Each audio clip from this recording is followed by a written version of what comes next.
Electric vehicles make the most sense when you're moving a heavy load that can take full advantage of regenerative braking. You have a predictable, regular, higher mileage daily driving use, and you can charge at night. So the electric Sprinter van, or Sprinter cargo van here, makes more sense than just about any other electric vehicle out there on the market. But how efficient is it running at a steady state 70 mile per hour highway speed? Tonight we find out.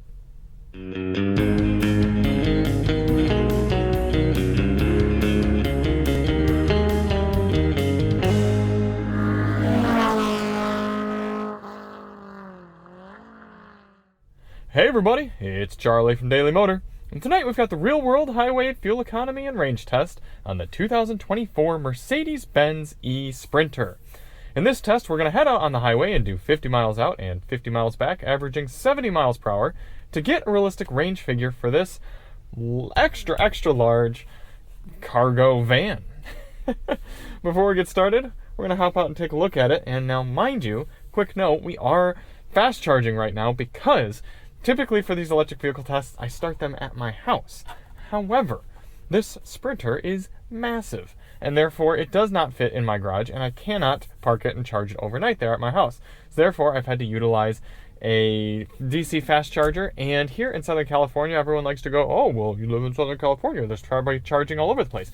Well, yes, that is true, but there are also electric vehicles all over the place, and therefore, the public charging stations are almost always being used. So, I'm going to maybe be a little bit quieter as I walk around and a little less obvious than usual. But without any further ado, let's hop out and take a look at the big green beast. This, like I said, is a big deal for vehicles as a whole because you've got a nice long bottom for batteries here. You've got a big open flat cavernous space for putting things, and because you can put a lot of weight in it and the vehicle itself has a lot of weight, you can regenerate a lot of that kinetic energy back into the battery for giving you decent range. So there are plenty more advantages for a vehicle like this compared to a diesel or gasoline offering. If you do want to see more on the Sprinter, check the link below. We've got a full review where we will not be walking around a tight charging stall. We've actually got a sound system test and the 5-speaker sound system as well, and you can find that all in the link below. So why do we do this test? Well, the EPA's Highway Fuel Economy and Range Test, which gives this van, I don't know, because I don't think it needs to have an EPA rating, but that EPA test that Mercedes is probably using here to base their range figures on only averages 48 miles per hour. That's a highway test. So if they're doing a mixed driving figure, it's going to be even slower than that. But we know that, hey, a lot of businesses or people might want to use a Sprinter for doing steady state highway hauling, and you're going to want to know what sort of realistic range figure you can expect here in the real world. Speaking of that, Mercedes gives this range, this is way too specific, so German, 248.5 miles. That is based on the WLTP test procedure for European versions. Driving range may vary based on model, terrain, temperature, blah, blah, blah, blah, blah. US specific figures to be announced closer to launch. Let's see if they have US specific figures published. Okay, well on here it's saying that the European cycle is giving 273, so maybe this is a number drops down to kind of meet what they would expect to happen from the EPA. So the 113 kilowatt hour model, which is this one, the longer one, they're estimating about 250 miles, but I expect that to be a decent bit lower when we're just cruising here and taking up a lot of air with this large van. Now mind you, the eSprinter is capped at 75 miles per hour, so when we go out and do our 71, we're going to be right up near that speed cap. But that does help you from going way too fast and being super inefficient.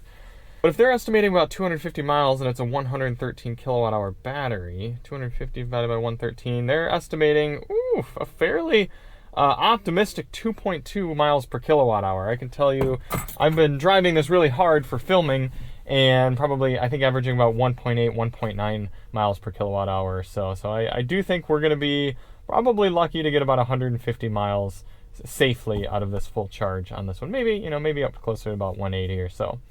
But either way, in order to test that out, we're going to charge all the way up here, then we're going to head out and do 100 miles, come back, charge up at the same station to account for any differences in elevation and theoretically wind as well. Charge back up, get a full test number, and we'll kind of go based off the battery calculation, or rather the battery percentage calculation, as well as how much energy went back to the battery, and get ourselves an efficiency figure. Now, a few things to note for tonight. Outside temperature is about 60-65 degrees throughout the test. Our tire pressures have been set to their door placard. I set them yesterday, actually. I think it was 71 in the rear and 52 in the front. And we're going to be running the climate control at 73 degrees auto, because this does have automatic climate control. Oh, I forgot to mention there's also a 500-pound crate in the back of the van to try to simulate a little bit more what it would be like using this in the real world. All right, we've got just a few minutes left on our charge, I believe. Like I said, we got to leave with it being full. We're at 98%, at 37 kilowatts right now. Should be done here in about 5 minutes, and then we'll unplug and let this Polestar and Mustang Mach-E take advantage of some of the 100 kilowatt charging. Mind you, I'm not taking up a 350 kilowatt charger. I'm hoping that one of the 350s will be open by the time we wrap up. Also, side note, if you are the owner of a gray Aria and you are charging outside of Irvine Lanes here in Irvine, California on, what is today, the 29th of May, your car has been done charging for a while, so it's very rude and you should come get it. Charger etiquette is something that is probably going to ruin this country. We are being told charging ended. Have a good trip. We've got 184 miles of range at 100%. We're going to hop out here. And we need to stop it first from the charger. Charging session's complete. Oh, wait, I always forget we gotta click this. There we go. That closed. There. That one back. And we are ready to roll. Whoa. GPS is reset, climate set at 73 auto, trip computer is reset, and we are ready to roll. Got this big old backup camera here, making sure we don't hit this Nero. We do have a few different drive modes here. We've got comfort, eco, and maximum range. Now, I'm gonna switch to maximum range once we get on the highway, most likely. The problem is with maximum range is it really, really nerfs down the throttle response. It makes it essentially so you only have about 55% of power, and there's really not much. It's really not much with this car at all. Eco mode drops you to about 80% maximum power, and in either of those modes, if you push all the way down on the accelerator pedal, you can push through a kick down button that gives you 100%, so I'm glad that Mercedes still does that, at least for emergency sort of situations, but it's just not an enjoyable or borderline safe way to travel on the highway to be in maximum range mode, so we're probably going to do the test in eco. But the reason I see for doing either eco or maximum range, and I'll make the final decision when I'm out on the highway, but the justification I see is the type of situation where, okay, you purchased an eSprinter for your business, and typically the typical use case is just for it running around local areas, doing deliveries, kind of a prescribed route. But maybe every now and again it's got to hop on and do a longer distance drive, or for example, someone forgot to charge it the night before and it's still got to go out and do deliveries. Then you're going to want to switch into maximum range to see, okay, what's the most we can get out of it cruising at these speeds. But also I could see the argument then you wouldn't be doing 70 miles per hour. So there's a lot of different ways to cut this cake. We'll probably just do it in eco. So we've got about a mile over to the highway, and we will pick up the test from there. Even in eco mode, getting up to highway speed here, not too difficult. In fact, we're doing it faster than this Kia is, so shouldn't be too hard. We're going to do this test at 71 miles per hour according to the GPS, and that should allow us to average about 70 over the whole test. Getting up to speed. The speedometer looks to be particularly accurate according to our GPS. Looks like 71 on the dash, just giving us 71 up there, so that's right where we will settle in. And initial highway impressions, I mean, yeah, you do hear a decent amount of wind and road noise over, kind of coming a little echoey in here, but for a cargo van, it's pretty quiet in here. I mean, this is pretty good. Compare this to some of the moving vans you might have driven or something like that. Not having a big clattery diesel motor under there makes a big difference. Now we don't have adaptive cruise control in the eSprinter, unfortunately, but I'm just gonna have to pay attention. Oh, bummer. I don't think we have any driving assist either. That might be an option if I'm not mistaken. But we're gonna settle in here and cruise along into the night and test out some of the 5-speaker sound system here, do some of the members only testing, and we'll catch up with you at the end. In the meantime, enjoy this time lapse of the entire trip.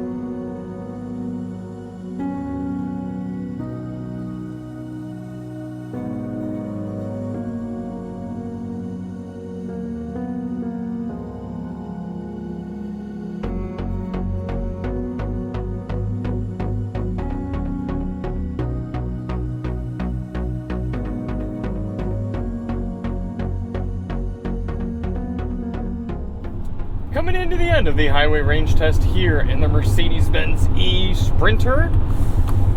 About what I expected, honestly. We're coming in nearly 100 miles and we're about 45% state of charge left.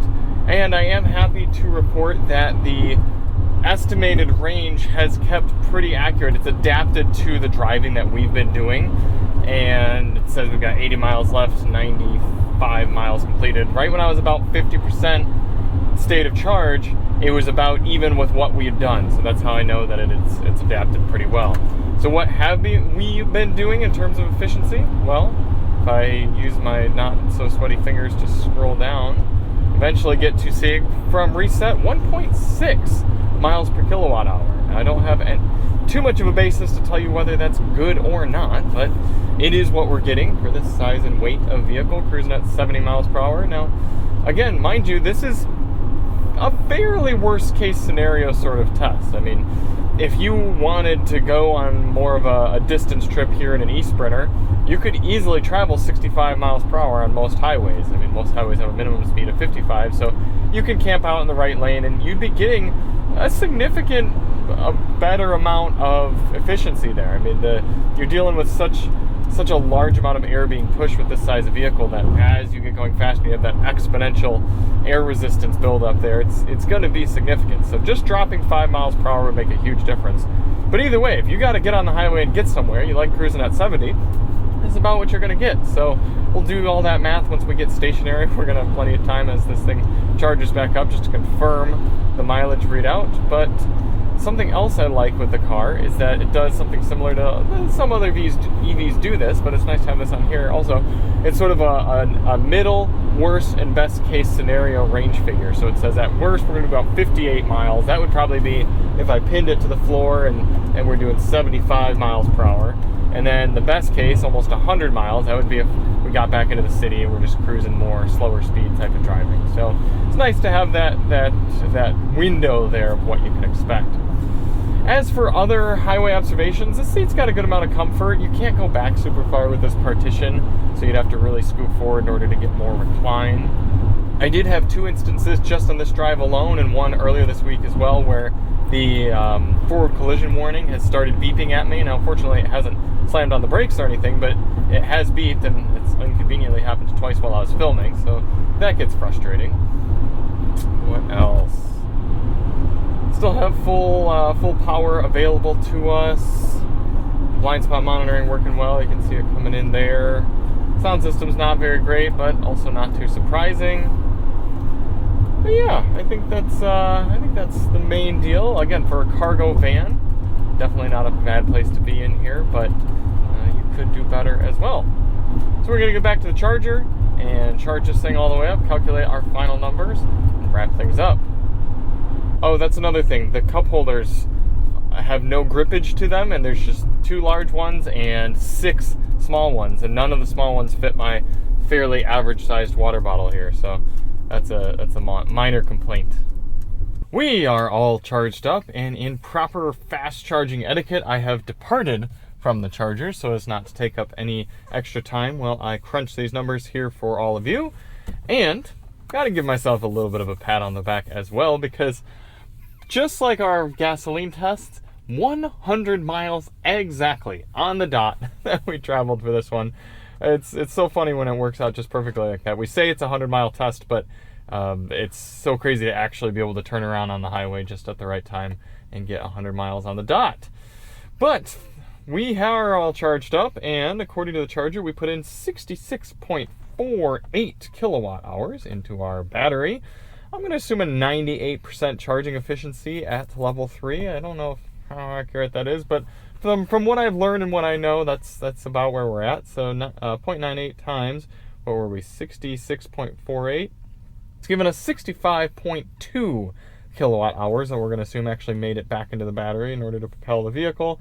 So 100 miles traveled divided by 65.2 kilowatt hours, giving us 1.53 miles per kilowatt hour here at 70 miles per hour in the Mercedes-Benz eSprinter.